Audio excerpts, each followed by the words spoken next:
These long dog days of summer, I mean, we just made it through a heat wave. Mama was parched through this heat wave. I was hitting up Dunkin' every single day, and I will continue to probably for the rest of my days, but especially this summer. Dunkin' is helping everyone stay cool this summer with its lineup of refreshers. These drinks are packed with bold, fruity flavors and served ice cold. It's amazing. Dunkin' refreshers are the perfect afternoon pick-me-up. I like to start my morning with them personally, and then sometimes I go back for a second one because I'm just feeling crazy. They come in a variety of delicious flavors, including fan favorites mango pineapple and strawberry dragon fruit. And then for a limited time, there's black cherry and there's pink pineapple. I'm going to tell you something right now, and it's a bold claim, let me tell you, but I stand behind it. Pink pineapple will change your life. It is so good. It has me feeling like I'm sitting in a pool, resort side, just living, honey. It's so yummy. Try your favorite flavor with green tea, sparkling water, lemonade, or Dunkin's all-new limeade. I haven't tried the limeade yet, but I'm going to. Usually I get my drinks made with green tea and occasionally lemonade, but I do really like the green tea. Or if you don't want to build your own, try one of Dunkin's curated refreshers like the Cherry Lime Ricky or the Ultimate Pink Daydream. The Cherry Lime Ricky, scrumptious. I could drink like 3 of these a day. They're so freaking yummy. Head to Dunkin' today and find your favorite refresher. Dunkin' refreshers contain less than 1% fruit juice. Limited time offer. Every good detective needs a partner to support them on important cases. Think of a State Farm agent like your sidekick, there to help you along the way in your search for coverage. State Farm can help you choose the coverage you need, whether it's for your home, car, boat, or even RV. With so many options, it's nice knowing you have help finding what fits for you so you can get back to solving all of life's bigger cases. Go to statefarm.com or use the award-winning app to connect with a local agent and get a quote. Like a good neighbor, State Farm is there. Suffering from dry, tired, irritated eyes? Don't let dry eyes win. Use Systane Pro. It hydrates, restores, and protects dry eyes for up to 12 hours. Systane Pro. Triple action dry eye relief. Hey weirdos, I'm Ash. And I'm Alaina. And this is Morbid.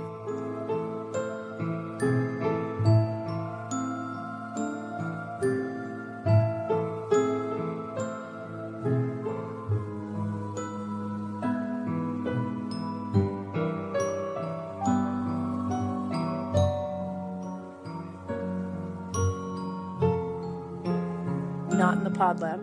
Nope, we're in Alaina's room. Whoa. It's purple. It is purple. It's very comfy in here. It's a nice dark purple. Yeah. Deep dark purple. Me and Annie are painting our room, and I think that I want to do like everything white with one accent wall, but then your room makes me feel like, do I want it to be like darker and homier?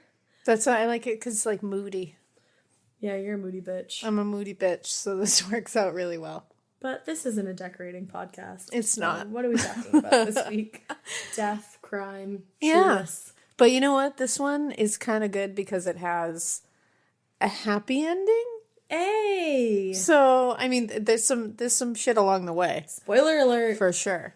But we're going to be doing one where some badass lady somehow, against all odds, in a situation that none of us could even fathom being in, somehow pulled her shit together and survived. Yeah, this case is bananas. Like, badass woman alert.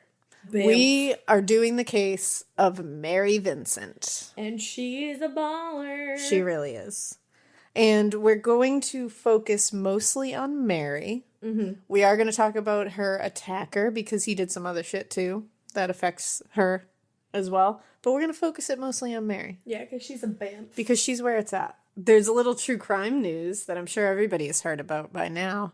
We might have a new, very prolific serial killer on our hands. He's caught, luckily. But this could be insane. He could be one of the worst. Yeah, I don't know much about this, so fill me in. So this guy's name is Samuel Little. He doesn't have 3 names, but you know, we'll take it. Basically, he could be one of the deadliest serial killers in history, which is crazy. He has admitted to Texas Rangers that he played part in more than 90 unsolved murders in 10 states. Whoa. So he is 78 years old now, and he's serving 3 life sentences in California for killing 3 women. So he's already away forever. That's insane. And they said that so far they're able to match over 30 cases to him so far. Yeah. And that's like all that they like. That's just crazy. 30 so far. And they said they have no false information coming from him. It's all been up to snuff so far. How did they get him?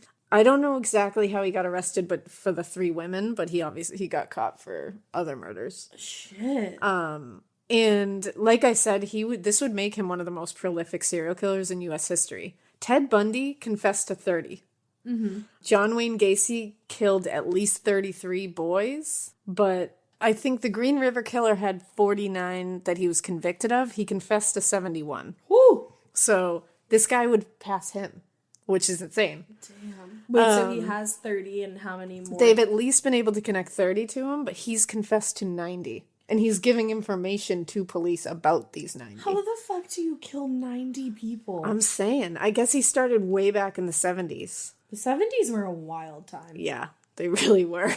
He's linked to possible deaths in Florida, Georgia, Kentucky, Louisiana, Mississippi, Missouri, Ohio, and Texas. Wow. Yeah. So this is kind of an ongoing thing. So it's going to be kind of one of those things that more shit is going to leak out as we go. Whoa. But it's crazy. So we'll definitely be on the lookout for that one. And I think the only other thing that's been happening lately is that Chris Watts shit, the guy who killed his wife and his children and then blamed it on his wife because she's dead and can't defend herself. He's the male version of a cunt. Yeah, exactly. And now his mother is coming out and saying that the wife killed the kids. Like, my baby couldn't have killed his whole family. And it's like, that's exactly why your fucking asshole son is the way he is. Yeah. Because his whole life, his mother probably bailed him out of all his shit. Everything. It's like, nope, you need to look in the mirror and know that your son is a fucking monster who annihilated his entire family and his pregnant wife because he had a mistress. And how do you say that about somebody that's dead? Like, oh no, they killed all the kids. It's like, you know, it just makes me crazy. Happened. That case makes me nuts. But yeah, so I think that's all the stuff we have to catch up on. The case that we're talking about this week is like one of my favorites. It is. It's such a good one. I heard this case when I first started listening to My Favorite Murder, and I was in my car driving to work on the edge of my seat. Oh yeah, it's insane. Like, there's I'm sure you guys have all heard of the show I Survived. It's so good. It's so binge worthy. But it's very heavy. There's a lot of heavy shit in that show. I can't watch it like live. Like, yeah, it's hard. I have to record it. Me too, because I need to take a break. Forward, yeah, and I have to fast forward through the commercials. Oh yeah, for sure. Like, they keep you on such a. Oh my god, yeah, because you're like, I know they're gonna survive, but I need to know how. So how did you do it? And this one in particular, at this moment, I still cannot understand how she got out of this situation. Oh, and I mentioned I Survived because there was an episode about Mary and Vincent. Oh, so yeah. Go check it out because it's a really good episode. Listen to this first, though. Keep listening. Please. So let's dive in. September 29th, 1978. Again, 70s. The 70s, man. Damn 70s. Mary Vincent was a 15-year-old girl living in Las Vegas. She, from all accounts, it seems like she kind of had a troubled home life. I don't think there was anything. No, excuse. I shouldn't say I don't think. There's not a lot known about her home life growing up. Right. I know she was in a military family. She probably moved a lot. At 15, she was kind of at odds with her parents. And from what I read, it seems like she ran away from home this day, and she was going to be running away to California at 15, which is like wild. So young to me. It's like, I think of me when I was 15, and like, I can't even. Yo, sorry, Mom, but I was about to run away from home at 15. There's been plenty of times where I was like, I could run away. I could run away. 15 is and you know what? 15 is a shitty age. Oh, yeah. Like, I don't know anyone who's like, you know what? 15 was a great year for me. I had everything going on. I had it all figured out. They should have a show that's like 15. I survived. I survived 15. Because it really is that bad. It is. Like, 15 for me was shit. Absolute shit. Yeah, same. So thanks, high school bullies or junior high bullies. So she was living in Las Vegas. On this day, she was hitchhiking from Berkeley, which was her uncle's house in California. Okay. And she was hitchhiking to her grandfather's, which was somewhere near Los Angeles. I'm not sure exactly where. I also don't know California that well. Sorry, California. I was listening to California Love on the way here. Of course you were. California Love. Of course you were. R.I.P. Tupac. Or is it R.I.P.? Yeah. Or is he living somewhere? I don't think so. Yeah, I wish. I know. I love that conspiracy theory, though. Actually, shout out to the last podcast on the left, just for like a quick little break. I was like, I couldn't stop listening. Oh yeah, I love last podcast on the left. Yeah, every case that they have covered so well. Like they just did. I'm just gonna plug them, like they need it, but whatever.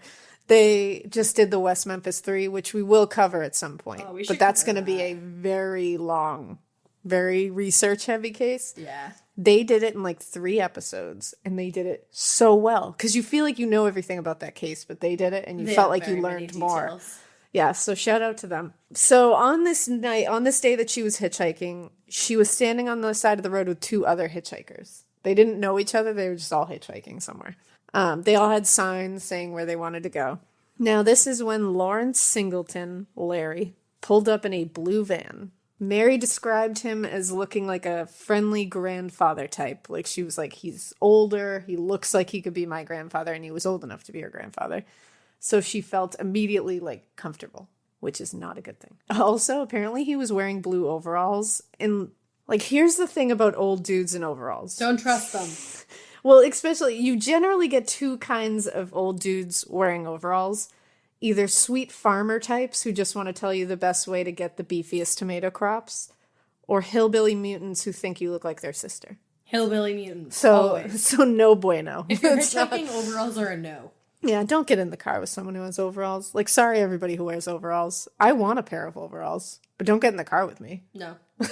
Like, just don't do it. Too much room for comfortability. Yeah, exactly. So Larry was like, I only have room for one of you in here. Meanwhile, he had a van. Which is low-key alarm, or excuse me, high-key alarming. Yeah, like that's a red flag. I would think be the like, red sir, flag's you've got a van. Sir, you have a van. I don't know if you know what you're driving, but it's called a van. I'm small. I don't need a lot of room. It's roomy. So already these people with her were like, yeah, maybe you shouldn't go with him. And she was like, yo, I gotta get to my grandfather's. She was tired. She'd been like, you know, she'd been moving for days, right? Yeah, and she was just like, I'm over this. I just want to get to my grandfather's house. So Larry was a 51-year-old former merchant marine at the time. He had just been divorced from his second wife and had a teenage daughter that was also 15 at the time. He told Mary this immediately. He was like, I have a daughter your age who reminds me of you. Okay, chill. And this further cemented his like nice old, older man. He's a father. Like, he has a kid my age. And that's exactly what he wanted. So he told her he wasn't going to Los Angeles, but would happily take a detour to bring her there. He offered to drive her to Interstate 5, which is the fastest route south. And she was so desperate that she was like, yep, I'll just get in. We'll do this. So she got in the car. Now, she said it was pretty uneventful for the most part in the car until obviously a big event happened. But at one point, she lit a cigarette and she sneezed. And he immediately reached out to feel her neck and asked if she was sick. Like, he felt her, like, gland. And she was weird. Like, and that fucked her. She was like, nope, don't touch me. Like, that's weird that you just felt like you could touch my neck. And she said it made her uncomfortable. Like, that weirded me out. But nothing else really happened after that right away. So she ended up nodding off and falling asleep. Don't fall asleep if you're hitchhiking. Yeah. In the 70s, this was totally acceptable. Everyone was hitchhiking, which I think we learned now that was a bad idea because a lot of these people ended up dead. But now, definitely don't hitchhike. Here are the rules of hitchhiking. 1, don't. 2, don't fall asleep. Yeah. I'm sure we'll come up with more. Exactly. So she ended up falling asleep. When she woke up, she noticed that they were not going to LA as promised, but instead were going east toward Modesto. So immediately she started to panic. She saw that there was a stick or like a little yardstick or a surveyor stick on the floor of the van. So she grabbed it, held it out, and demanded. She was like, what the fuck? You're supposed to be taking me to Los Angeles. Oh, this makes my stomach hurt. So he was like, oh my God, I'm so sorry. And he said, I am an honest man and it was an honest mistake. I'm so sorry. Yeah, right. So he was like, you know what? I'm going to take you there. I'm really sorry. I just wasn't paying attention. And she was like, okay, well, fucking take me there. So he was like, all right, let's pull over quickly so I can relieve myself and then we'll be on our way. So they pulled over. He gets out of the car and he goes somewhere to piss. She gets out of the car to stretch her legs, and she said she reached down to tie her shoes, and that's when Larry snuck up behind her and hit her in the head with a hammer. Dear God. First of all, how did she even survive that? Exactly. And she immediately went out, like, unconscious. When she woke up, she was completely naked and tied up. Oh my God, I hate this. Right away after waking up, he forced her to perform sexual acts on him. He also said something really disgusting as he was doing this that I'm not going to repeat because it stresses me out too much. But he was gross. He was a pig. He, like, shoved himself in her mouth, basically. Ew. He then raped her and sodomized her. He then threw her in the back of the van, drove to another secluded area, and repeatedly raped her again. She recalls at least 6 to 8 times that he raped her, and she said it hurt a lot the entire time. Oh my God. During this, he also made her drink some weird unknown substance from a plastic jug that she assumes is alcohol, but she said it made her pass out. So it could have been anything. She passed out several times. And when she woke up at one point, he had thrown her onto the ground on the side of the road and forced her to lay down. Now she's naked, completely naked and tied up. She started begging him to set her free because she was like, what's going to happen next? He said, quote, "You want to be set free? I'll set you free." Then he went to the van, grabbed a hatchet, and returned back to her. He then held her down as she fucking fought and screamed and chopped her right arm off. He then hacked at her left arm until it was severed just below the elbow. Oh my God. It took 3 strokes of the hatchet to sever that arm off. Oh my God. He cut both her fucking arms off while she was conscious with it, the whole thing, fighting the whole time. Fucking hacked her arms off of her body. Like what a sick fuck. That is some shit. And, like, what does that mean? Like, oh, I'll set you free by chopping your arms off? Yeah, he's literally, and you'll hear, he says it again. So, he's having to hold this poor, nude woman down while she's screaming and crying. And he's hacking her arms. Like, that's beyond my comprehension. Like, who does that? Yeah. So, she fell onto her back after this, obviously, because he was, like, holding her up, hacking at her arms. And she said she caught a glimpse of him, like, twisting and shaking his arm. And what was happening was her arm was still attached to his arm. And he was trying to fling it off. Ugh. Yeah. He then rolled her down a 30-foot embankment and stuffed her into a cement drainage pipe. When he left, he said, "Okay, now you're free." And this place turned out to be Del Puerto Canyon, which I'm not familiar with, but I'm sure Californians will know. So yeah, he leaves and says, "Okay, now you're free." I'd be like, so I think to him, he was like, "Oh, you want to be free? I'll untie you and I'll leave you here and you can get out if you want." Like, I think to him, he was like, "You're going to die, but like, you're free. Like, good luck." What is it? Like, what the fuck is wrong with you, dude? Blew my mind.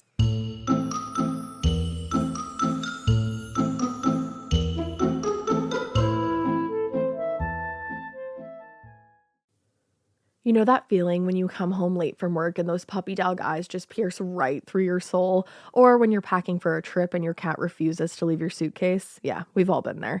Pet parent guilt is real. And you know what? It's completely normal. That's exactly why Hill's Pet Nutrition exists. They understand that being a pet parent means being human, with all of our imperfections and daily juggling acts.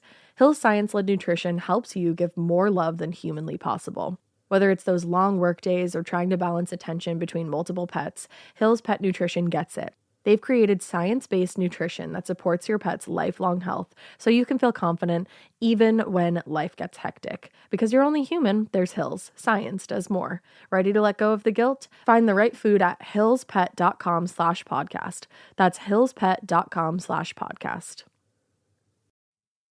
This is a paid ad by BetterHelp. I happen to be somebody that struggles with people pleasing. So a lot of times I will build things up and up and up and up and up and then kind of get to the point where I'm like, I need to let this out to this person. Even in 2026, that stigma and just stigma in general can get in the way of a lot of things, like getting support for your mental health. Maybe you've encouraged friends to consider therapy while avoiding taking that first step yourself because you're busy. You're worried about what other people might think or telling yourself that you should handle this all alone. But therapy with BetterHelp, the world's largest online therapy platform, can be a space to slow down and talk through what's been building before it feels unmanageable. Just take a short questionnaire to identify your needs and preferences, and BetterHelp will handle the initial therapist matching work for you. Their industry-leading match rate means BetterHelp typically gets it right the first time. Feel confident knowing BetterHelp therapists work according to a strict code of conduct and are fully qualified. Don't let hesitation hold you back. Find support with BetterHelp. Sign up and get 10% off at betterhelp.com/morbid. That's BetterHelp, HELP.com/morbid. There are moments that define who you are and who you're becoming. And when those moments arrive, what you drive should rise to meet them. The Range Rover Sport commands attention from the very first glance. Every line, every detail, engineered for impact.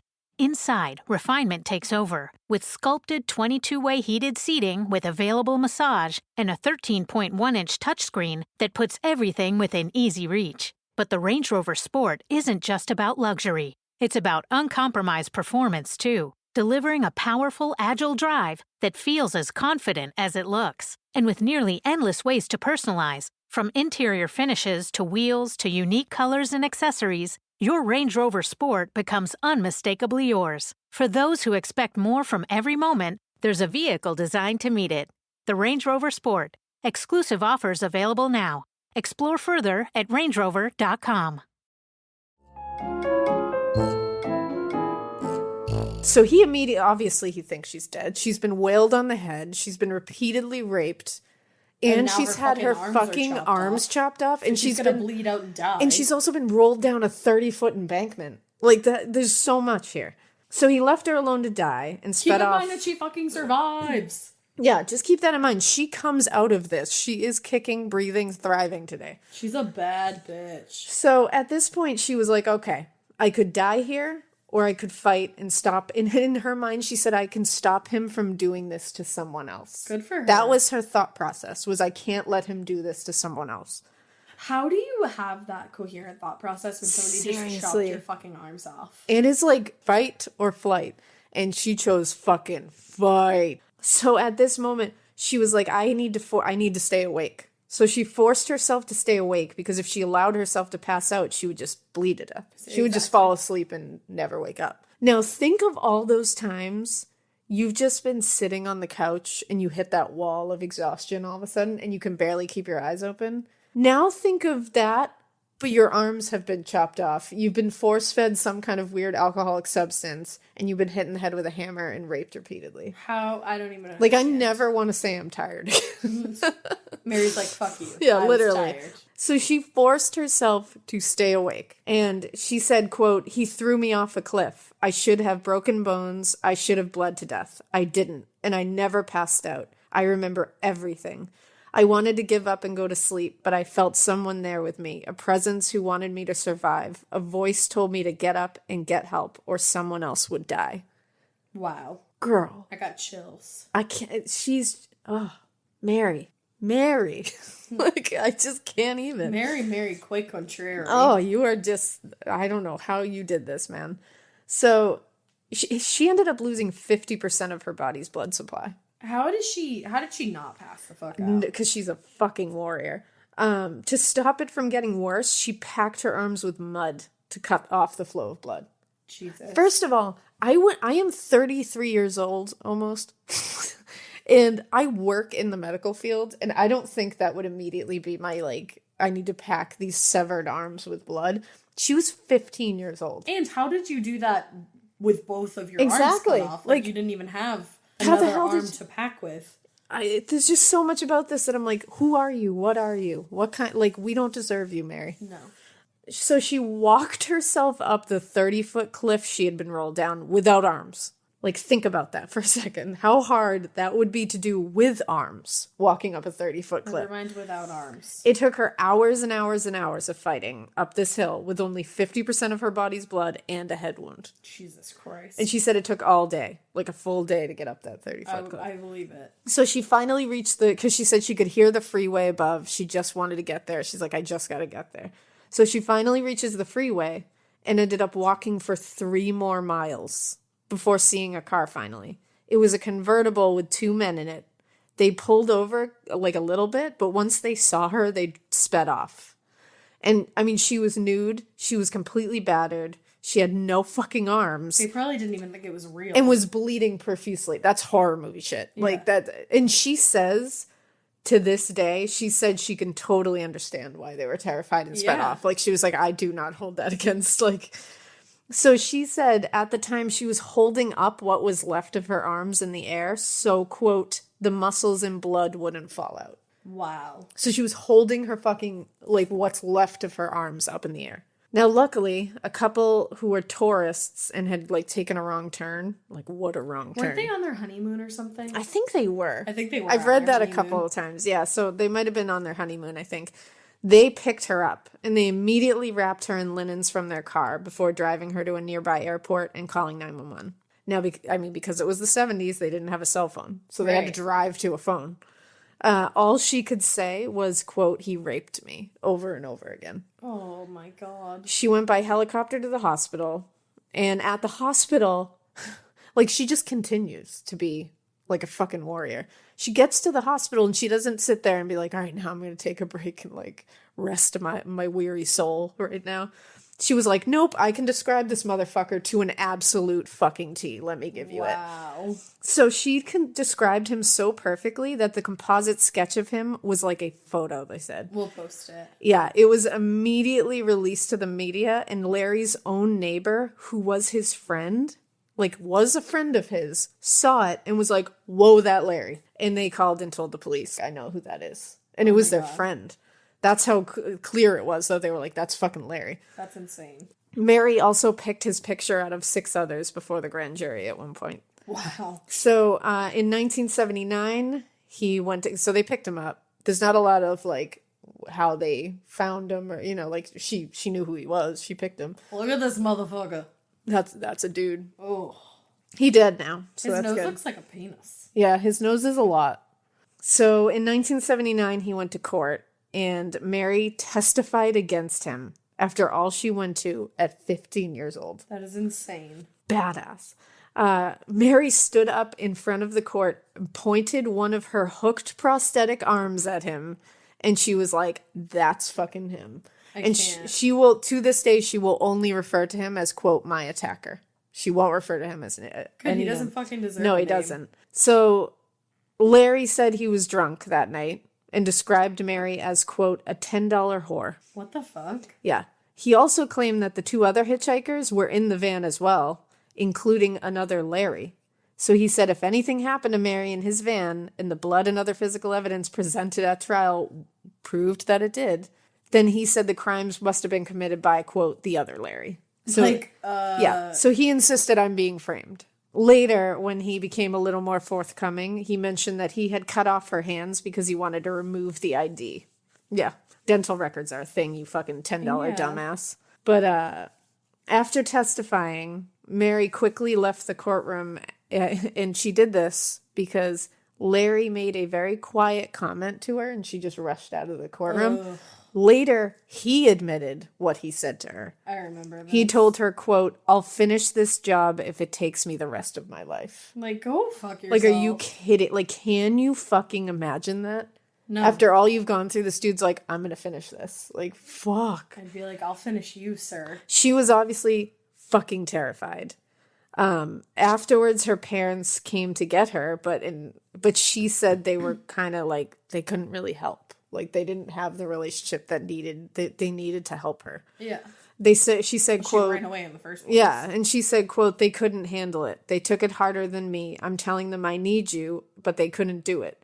They were more interested in what they felt about what happened to me than what I felt. So Larry ended up being convicted of a whopping number of charges. Attempted murder, kidnapping, rape, sodomy, oral copulation, aggravated mayhem, and the use of an axe to cause great bodily harm. Now, at the time, he got the max sentence for this, which was only 14 years in prison. I'll leave. Like, are you kidding me right now? Well, it gets worse. All those charges and you get 14 years? Yeah. Like, what the fuck? All those, like, terrifying charges. You chopped somebody's arms off. Fucking attempted murder. Like, it's insane. He thought she was dead. He left there thinking she was dead. She was going to die. Well, it gets worse. He only served 8 years out of that because he got off on good behavior. okay, good behavior. You fucking chopped somebody's arms off. Exactly. It's like, I don't give a shit if you always, keep your cell clean and always say please and thank you to the prison guards. I don't give a shit. You tried you raped somebody repeatedly and tried to chop their arm and chop their arms off. And then said it was the other Lawrence. Yeah, fucking poor other Larry that probably doesn't exist. Well, it gets even worse. When he got out, he immediately tried to sue Mary. For what? So while in jail, he said, and this is where it gets funny, he said he considered the alleged events. And he was like, nope, I didn't do that. Oh my God. He said he remembers Mary threatening to accuse him of rape and that she had brandished a stick at him. He said that's why he became violent.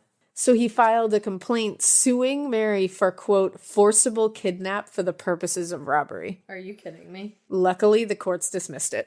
They're like, yeah. They were like, go fuck yourself, you're sir. a fucking asshole. So after he got out of jail, after 8 years later. Yeah, like, goodbye. Like, she's barely even beginning to cope with this at this point. So, well, she said she was afraid to stay in one place for too long. She went through a series of bodyguards, and she ended up living in a deserted gas station at one point. Holy shit. Yeah, like, she really, went down a bad path. She said she was depressed. She had crazy anxiety. Of course she did. Her relationship suffered, with family, friends, romantic relationships. Like, it was a really dark time. She eventually had 2 sons of her own, and in her words, quote, when I became a mother, I really had something big to live for. And she says there, what got her. That's amazing. What? I love it. His release was controversial, obviously, to Mary, but it was controversial to everyone because it was nobody wanted him to live anywhere. Yeah, it was bonkers because that's 8 years. And his own daughter didn't want him loose. Wow. So his own daughter said that he had attacked and abused her and her mother. And in fact, her mother once told her that she was surprised that she had been born without complications because Larry had beat her mother while she was pregnant with her. Oh my God. Yeah. So when she found out that he was getting out of jail, she also fled and hid that's what I would do. Mary did. She asked law enforcement if there was any way they could keep him behind bars. Like, what the fuck, Florida? Yeah. And she recently, well, this wasn't in Florida. Oh, I thought it was. No, this is in California. Oh. But didn't he? I think he had. He goes to Florida. Oh, yeah, okay. We're gonna get to that. What the fuck, California?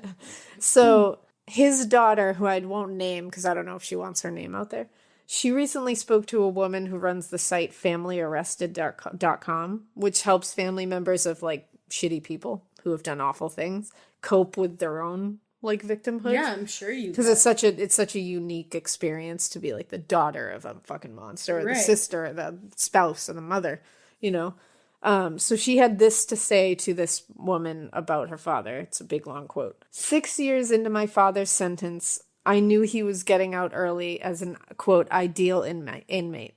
So in 1984, when I was 21, 3 years prior to his proposed parole, I called the California prison where he was staying, and it was St. Louis Obispo's California Colony for Men. I told whoever I talked to, I wasn't sophisticated enough then to take names or notes, that I was afraid my father remained a threat to my safety and was in general still dangerous. When I was 21, I quickly made several changes to my life. I graduated from college with my first degree. I changed my last name legally. I moved from Nevada to California, then moved back to Nevada to marry my college boyfriend. When I left Reno, I told anyone who my father might possibly contact to try to find me to tell him I, quote, flaked out or something. Got married to someone they didn't know and left town. I gave them a P.O. box so we could stay in touch. I realize how naive this sounds today as I write this, but I was concerned he might hurt or harass them. When I was about 20 years old, with the assistance of a PhD psychology intern, I had written a letter to my father telling him I was terminating our relationship. I asked California prison personnel what could be done to keep him in longer, and I was told there was nothing. They suggested I obtain a restraining order at the time of his release. Sorry, but I mean this quite sarcastically. I tell you he is a danger. I said that before the first crime.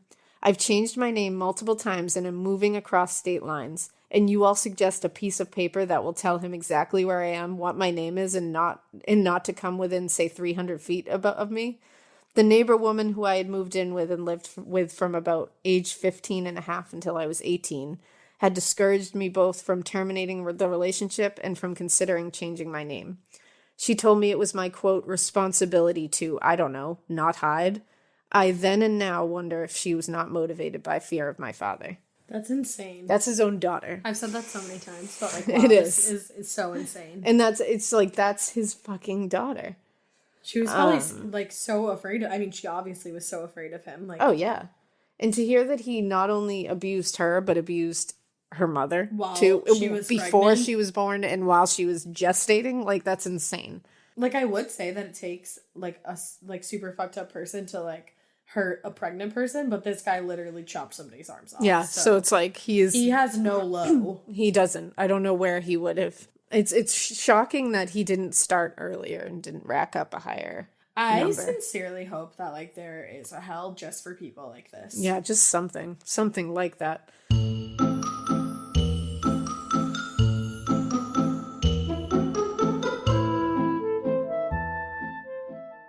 Some flavors can only be crafted by nature. One sunny day, a honeybee discovered a mysterious apple blossom and carried its pollen to a Honeycrisp tree. Months later, something extraordinary was born. The Sugar Bee apple, with notes of honey, caramel, and molasses, balanced by bright sweetness and an extra crisp crunch.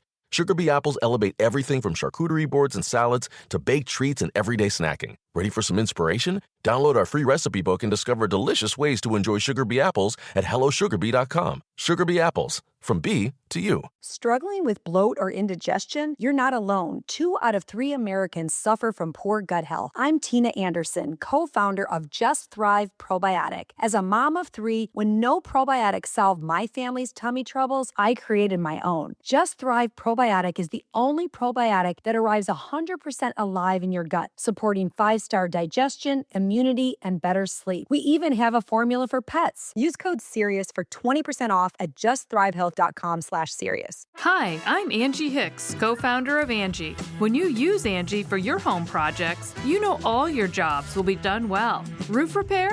Done well. Kitchen sink install? Done well. Deck upgrades? Done well. Electrical upgrade? Done well. Angie's been connecting homeowners with skilled pros for nearly 30 years, so we know the difference between done and done well. Angie, the one you trust to find the ones you trust. Find a pro for your project at Angie.com. Well, obviously his daughter was very right to be concerned because when he got out, when he was paroled, California was like, nope, we don't want him. You. So they protested to not allow him to move into their communities. Literally, one California community after another told parole officials that they could not relocate him there. Good. He was finally forced to live in a mobile home on the grounds of San Quentin Prison until the end of his parole in 1988. So wherever he was going next, he had to register, which he went to Florida. So he had to register with the state of Florida as a convicted felon. His move to Florida, where he was originally from, was not smooth. He was one of 8 kids in his family originally, and that's where he was from, like I said. So he had a lot of siblings living in California or Florida still. And at first he moved into his brother's home, which soon became a target for people who were like, this is a fucking crazy person. Why is he coming into our community? They had a firebomb tossed into their front yard. Oh my God. Protesters showed up at court hearings where he appeared because he ended up having some, I think it was like shoplifting charges in Florida because he just kept being a fuckhead. Of course. So whenever he would go to court hearings for that, protesters would show up.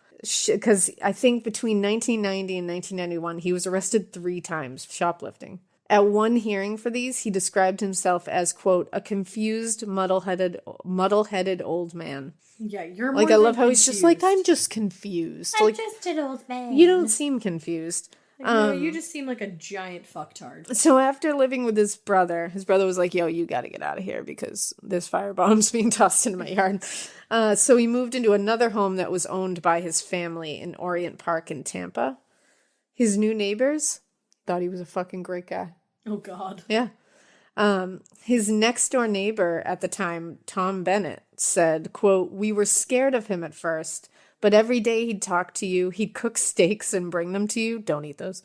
He fixed up his property really good. He was the neighbor you dream of. I started to believe him. Maybe he was framed. No, he wasn't. Nah. Well, they find out that he wasn't. So he lived alone. He spent most of his time just remodeling his house and landscaping his property. Several of his brothers and their wives visited often. He had a dog named Kala, who was a Rottweiler that he apparently loved. They said he was also solicitous, offering to repair a neighbor's broken mailbox one day. He would go to see his neighbors, like, bands play at bar. Like, he was very much in the neighborhood. Like, a part. He was, like, one of those neighbors that's, like, in with everybody. He was like, a townie. Yeah, exactly, which is crazy. So some of the neighbors knew the whole Mary Vincent thing, but some didn't. The ones who did were just, like, forgiving eventually, which is crazy to me. Insane. I just wouldn't be. If you chop off somebody's arms, you're just not good in my book. No, it's like, I can't be like, well, maybe he was framed. Like, no, that's too much. No. So one of his other neighbors said, quote, "We didn't like the idea that something had happened." Like, what? But you can't make a big thing about it if you want to give people a chance. Yeah, I don't want to give that many people I love that they're just like, we don't like that something happened. Oh, something happened? He fucking blunt force traumaed, brutally raped, chopped arms off, and threw a woman off a cliff. Something happened. That's not really, like, just casual behavior. It's just like, we don't love that about him, but we're gonna give him a chance. I'd be like, yeah, we're not gonna do that. I don't know. I feel like it's like when somebody's like, yeah, I've been arrested for shoplifting quite a bit. You're like, right, I don't like that happened. Don't come to my house, please. Yeah, like, don't come around my valuables, but, like, I don't like it, but we'll give you a chance. Yeah. This, not so much. So this is interesting. 3 weeks before he ended up being arrested in Florida for something we will talk about in a moment, neighbors had to save him from his van because he attempted suicide in his driveway. His neighbors said he was found breathing the van's exhaust through a dryer hose that he had attached to the tailpipe. After this, he spent about a week in a psychiatric ward before returning back to his home. Tom Bennett, his neighbor that said before, like, we were scared, but he was good, and he cooked steaks. He was great. He said, quote, "He told me he was feeling sorry for himself, but he didn't give any more explanation for why he did it." Why the fuck are you feeling sorry for yourself? Why don't you feel sorry for the girl whose arms you cut off? Exactly. Well, about 6 p.m. on a Wednesday night in February 1997, Hillsborough County Sheriff's officials said a man who had done some renovation work for Larry dropped by his house and heard what you might say is a commotion inside. Uh-oh. So he was like, what the fuck's going on? So he peered in through a window and he saw Larry butt-ass naked in the living room, choking and punching a woman and stabbing her repeatedly. The woman was nude and on the couch and was screaming for help. Jesus Christ. And they said he was, like, maniacally just stabbing at her and, like, and punching her. And believable. Yeah. A deputy who responded to the 911 call says Larry answered the door completely covered in blood. And he was just like, hey, what's up? Yeah, he was just like, oh, hey. And the woman was dead. The victim was identified as Roxanne Hayes. She was a 31-year-old sex worker and a Tampa resident and mother of 3. Oh my God, that's awful. Nobody knows exactly, what the whole scenario was, if she was there for some other reason or if she was, there on business purposes. Either way, it's fucking awful. So the state of Florida flew Mary down for this trial. Hell yeah. Because she didn't have to testify, but she was like, I'm a testify, which is like, oh my God. Oh, by the way, Lawrence, I'm a finish this. Yeah, like, don't worry. She's like, you thought you were about to finish something? Crazy. So she didn't flinch when they asked to identify him, and she said she didn't dare take a deep look either. She was like, She said, quote, "I wanted to see his eyes. Eyes are important. When he was on top of me attacking me, I was looking at the axe trying to stay alive. I asked later if I could look at him in the eye, but it didn't happen." Ugh. Which is like, it's like just so blah, blah, blah. So fucked up. Now, this time, he was convicted of murder and sentenced to deaths. Good. Die, bitch. Unfortunately, he died in 2001 on death row of cancer at age 74, which is a bummer. Yeah, I wish that he actually got to be in. I hope he suffered.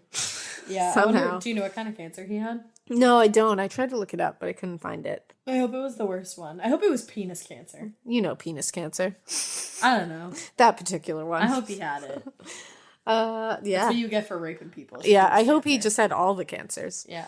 So the prosecutor, Donald N. Stahl, who is now retired, but he said, quote, "I'm not going to say he's Hannibal Lecter, but once a guy like that has a certain bend, he follows it for the rest of his life. This guy has a personality that's bent in the direction of going after women." So this case actually helped Donald Stahl, the prosecutor, get legislation in front of the people it needs to get in front of that would make mandatory terms for most violent crimes. And as a result, they can now say that at this time, the shit that he did to Mary Vincent would result in a life sentence. Good. Like, that would not happen again the way it happened. Because they're like, look, we gave him 14 fucking years, which is nothing. And then he got out in 8, and he immediately killed someone else. Right. Like, obviously, this is ridiculous. This is a fucked up thing. Yeah. So one of his neighbors said, quote, "When I found out about what he had done, the first thing I thought was, should I have left that man in that van that day? If I had known, I probably would have at least given it a second thought." Yeah, you should have. Because that's the other thing. It's like now all these neighbors who like rushed to help this guy were like, shit, we saved his life and he went on and killed someone. Exactly. I don't blame them for being like, should I have fucking left him in his van? Who knows if he like killed somebody else and that's why he was exactly trying to kill himself to get away with it. I mean, we don't know. DNA, it's in the 70s. It's so hard to pin shit on people. I'm sure this guy killed other people. He could have done stuff before Mary. He could have done stuff, you know, in between. It's just crazy. So as for Mary, who is the real star of this whole thing, she says that she still has a lot of nightmares. She's still afraid to go to sleep and can't sleep for very long when she actually does. She says, quote, "I've broken bones thanks to my nightmares. I've jumped up and dislocated my shoulder just trying to get out of bed. Oh my God. I've cracked ribs and smashed my nose. Every day I pray to God to make a space I can breathe in, and every day God gives it to me." And she's now an artist. Wow. She doesn't have arms, and she's a fucking artist. Oh my God. And this is a skill that she said she just happened after this whole thing. Wow. She said she couldn't draw a straight line before this. That's a miracle. Yeah. Which is insane. So does she draw with like prosthetics? Yeah, like she uses her prosthetic hooks, and that's the other thing. She's like a tinkerer, so she makes her own prosthetics to like work with what she wants to do. Wow. Yeah. She said, and this, I love this. She says she has entered the 3rd phase of this whole ordeal now. She says first she was a victim, then a survivor, and now she's an artist. That's insane. Which I love. I love that. And as an artist, she says she focuses on powerfully upbeat women. She uses chalk pastels, and she works in a vein that kind of blends like the Vargas pinup girls style. Yeah. And she creates her own basically like femme fatale action figures, which is, I just think is so badass. That is. And oh yeah, so like I said, she's like a tinkerer and she makes her own shit. She uses spare parts from broken down refrigerators and old stereo systems to modify them, like her prosthetics, to be what she needs them. Like the fingers turn in all directions. Oh my God. And she does it herself. She said, quote, "I like to tinker. So did my grandfather. He was an artist too. I guess I get it from him. Aww. There's all this stuff in the world that's been discarded. If you keep working with it, it will work with you." Which I'm like, I love that. And she started the Mary Vincent Foundation to advocate for teenage victims of sexual assault. Really? Yeah. And I'll just end this with a quote from her. She said, quote, "I've never indulged myself in anger and hate. I wouldn't be here if I had." That is so fucking big of her, because I would be the most angry, hateful person if this shit happened to me. That's the thing. It's like, how do you not come out of that with so much hate, anger, so jaded, just bitterness, like just so paranoid of everything, which I know she probably is paranoid at times, but like for her to come out and just be like, nope, like I'm not gonna. She just is living her life like the best that she can, and it's like, and in a pretty remarkable way. And she must be so fucking annoyed that it's like they gave him such a lenient sentence and he went out and killed a woman. Well, because that was her main thing that she like went to trial for, so that he wouldn't do it again. Exactly, and that's the whole reason she survived. Her whole mindset was, I have to survive so he doesn't do this to someone else. And then the system let it happen again. Yeah, After she fucking survived all that shit and like used every fiber and cell in her body to survive that whole thing, just so, not for herself, but for him not to do this for someone else. The system allowed him to just walk out and do it again. It's so messed up. And it's like the poor family of, you know, Roxanne. This could have been avoided. This dude shouldn't have been out in the fucking... Yeah. Her 3 children. It's like, this dude shouldn't have been out loose. And I'm sure his neighbors, because I know I read a lot about his neighbors being like, this dude should not have been allowed to live near us. Like this, and to interact with us and become part of us. Like, this is crazy. I'm so glad that this case, which is, I mean, this is all like because of Mary. Like that this case changed things so that this kind of attack is not seen as something that you get a max of 14 years and serve 8 years for, you know, like now you're getting life for this kind of shit. Because if you're capable of doing this, you're not going to be rehabilitated. It's just not something that's going to happen. Nope. So it makes so much sense. Ugh. It's like that and pedophilia. Ugh. Pedophilia, you can't rehabilitate it. No.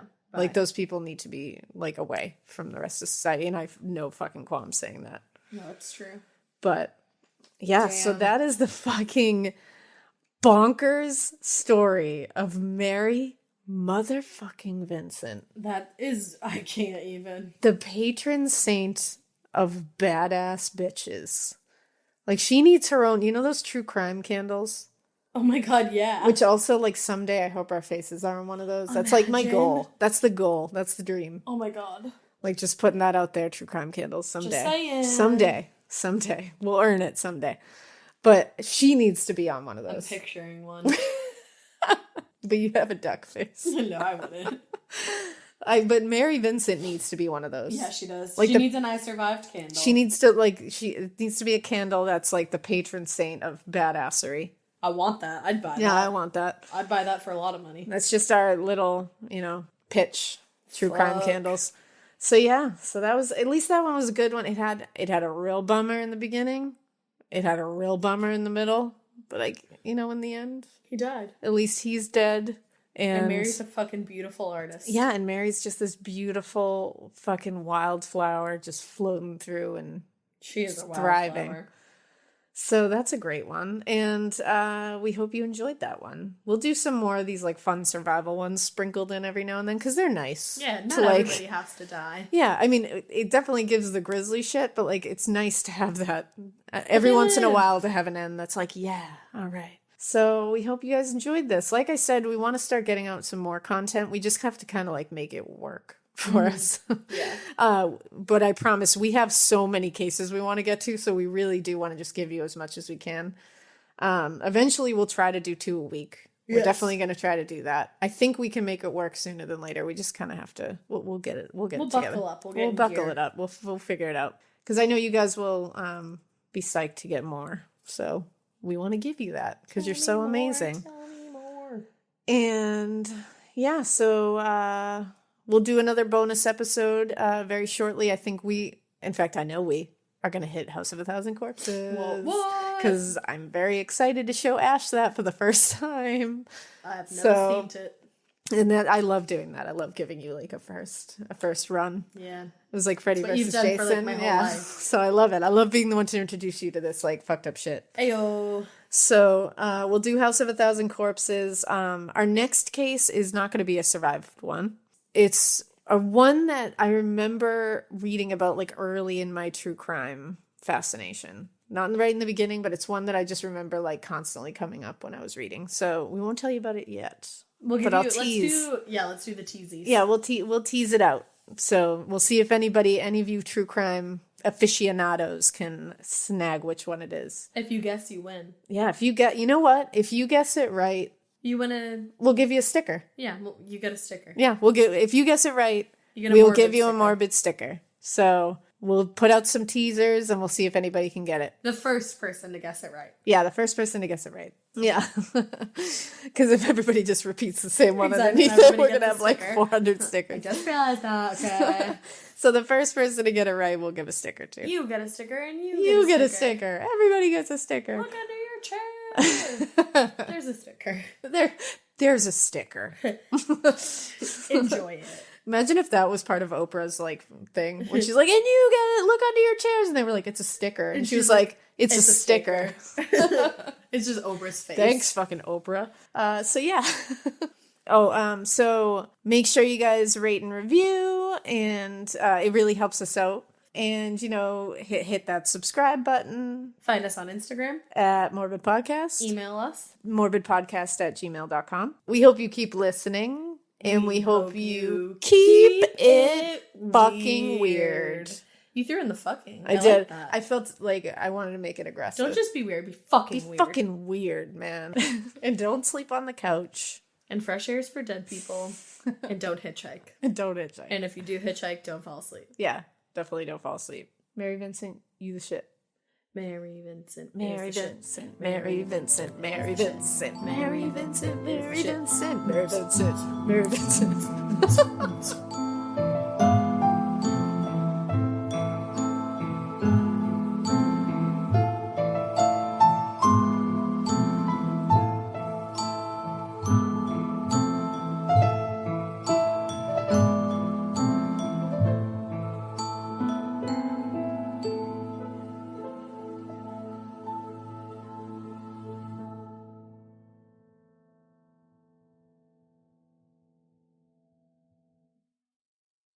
Struggling with bloat or indigestion? You're not alone. 2 out of 3 Americans suffer from poor gut health. I'm Tina Anderson, co-founder of Just Thrive Probiotic. As a mom of 3, when no probiotic solved my family's tummy troubles, I created my own. Just Thrive Probiotic is the only probiotic that arrives 100% alive in your gut, supporting 5-star digestion, immunity, and better sleep. We even have a formula for pets. Use code SIRIUS for 20% off at justthrivehealth.com/serious. Hi, I'm Angie Hicks, co-founder of Angie. When you use Angie for your home projects, you know all your jobs will be done well. Roof repair? Done well. Kitchen sink install? Done well. Deck upgrades? Done well. Electrical upgrade? Done well. Angie's been connecting homeowners with skilled pros for nearly 30 years, so we know the difference between done and done well. Angie, the one you trust to find the ones you trust. Find a pro for your project at Angie.com.